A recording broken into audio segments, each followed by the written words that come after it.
안녕하세요. 임영웅의 생각을 분석하는 승무원쌤 김용숙입니다. 임영웅 씨 마이 리틀 히어로 제4화.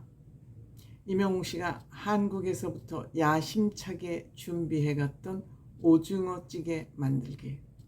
아마 이 오징어찌개를 가서 만들기로 한 것을 스태프들에게, 물고기 뮤직 직원들에게 알리지 않았던 것 같습니다.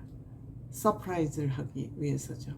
그래서 장도 몰래 봐갖고 와서, 또 그들이 같은 숙소에 있기 때문에 그 숙소에 있는 직원들에게는 다른 미션을 주어서 바깥 일을 하기로 하고, 숙소에서 본인이 열심히 이 오징어찌개를 만들기로 결심을 했는데 마음대로 안 되죠.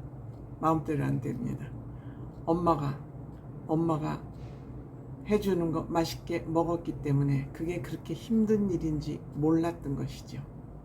그 안에 숨은 엄마의 노고를 몰랐던 것이죠.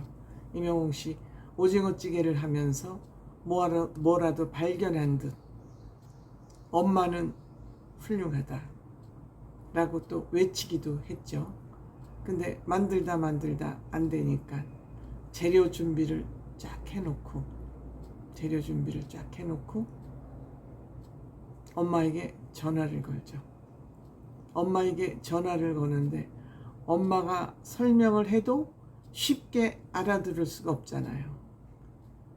요리를 해보는 것이 본인 음식을 간단하게 해먹는 거, 뭐 라면, 계란 프라이 정도는 해봤겠지만 이렇게 정식 요리를 해보는 것은 처음이기 때문에 엄마한테 전화를 걸어서 설명을 들어도 그 설명이 같은 한국말이지만 무슨 말인지 빨리빨리 알아들을 수가 없는 거예요.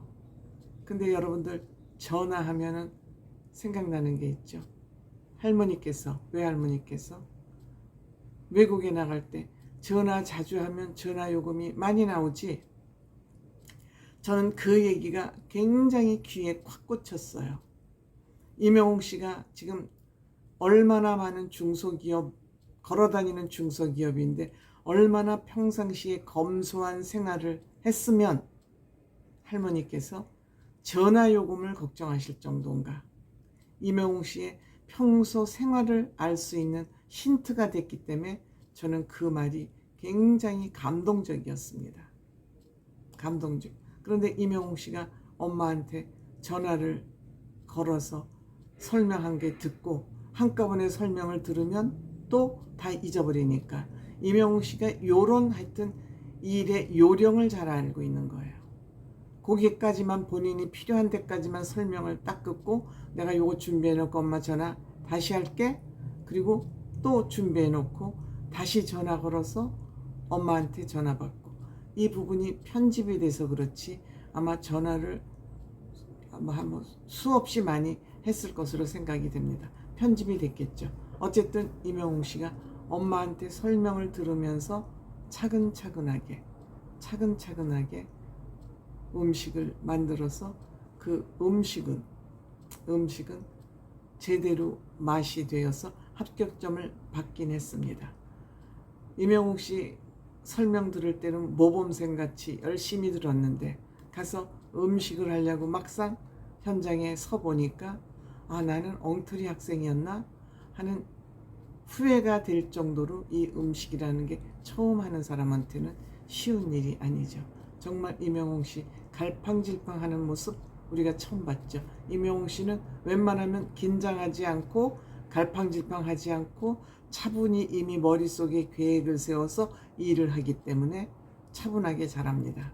그런데 주먹으로 오징어를 자른 것을 손질한 걸 덜컥덜컥 집어넣는 거, 또 물을 넣었다 뺐다, 양파도 넣었다 뺐다 많으면 이 음식 하는데 분량을 측정하는 거 굉장히 힘듭니다.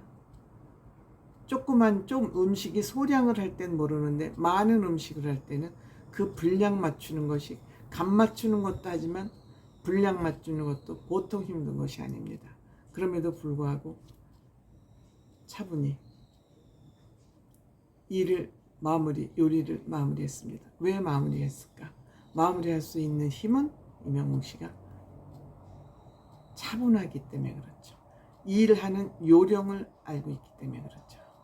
요령을 알고 있기 때문에 그렇습니다. 우선 음식을 재료를 준비해서 딱 간지런히 놓아두는 그것도 대단하지요. 일이 숙달되어 있지는 않지만 일하는 폼은 잡혀 있습니다. 요령이 있다는 거죠. 일이 숙달되어 있지 않지만 요령이 있기 때문에 일을 마무리 지을 수 있다고 저는 생각합니다. 요리를 하면서도 그 잔망기, 저는 고춧가루를 숟갈로 떠서 넣지 않고 손으로 덜컥덜컥 집어넣는 거 보면서 이명웅 씨가 많이 당황을 했구나, 그런 생각은 했습니다. 그리고 만들면서도 오이시쿠나레 일본 말이죠. 맛있게 해주세요, 맛있게 해주세요, 이렇게 이제 주문 외우듯이 하면서 오징어 찌개를 마무리를 해서 스태프들이 와서 앉으니까 두근두근, 이거 어떡하지? 맛이 제대로 냈나 안 냈나 굉장히 긴장이 됐죠. 더군다나 염려가 됐던 것은 이명웅 씨가 만드는 요리이기 때문에 이 스태프들이 맛이 없어도 맛이 없다는 얘기를 또 제대로 못할 텐데 하는 게 이명웅 씨에게는 또 더 큰 부담이었던 것 같아요. 자그만치 10인분이나 만들었으니까요. 그러니까 본인의 음식이 또 맛없을 걸 또 염려를 해서 뭐 두부도 붙여놓고, 하여튼 이 생각은, 일하는 융통성은 따라갈 수가 없어요. 그래서 음식을 다 차려내서 먹으면서 엄마한테 또 전화를 걸어요. 여기 80%, 85점이라고 그러는데 80% 정도는 어느 정도 맛이 난 것 같다 하고 엄마한테 보고를 하죠. 근데 이 이명웅 씨 엄마도 참 쿨한 분이에요. 뭐 아들한테 대고 이런저런 말이 맞지 않고 심플하게, 그래 안녕 건행 하고 간단히 끊고, 이명웅 씨도 간단하게, 아마 이명웅 씨가 살갑지 않다고 하는 얘기는 이와 같이 전화를 할 때도 그냥 업무적으로만 전화를 탁탁하고 끊기 때문에 살가운 아들이 아니라고 하는 거 아닌가, 이런 이제 생각이 듭니다. 어쨌든 본인이 야심차게 준비했던 그런 식사를 마치고 나서, 또 그때 아마 저녁 식사였나 보죠. 점심 식사였나 봐요. 저녁 식사를 하러 오션 뷰가 좋은 식당으로 향했습니다. 근데 거기 뒷모습을 보이고 있는 사람이 한 남자, 외롭게 등 뒤를 보이면서 서 있었습니다. 과연 이 사람이 누구일지는 다음 주에 아마 공개가 될 것 같습니다. 제 추측이 또 맞을지는 모르겠지만 지금 이 LA에서 한 번도 등장하지 않은 신정훈 대표가 아닐까?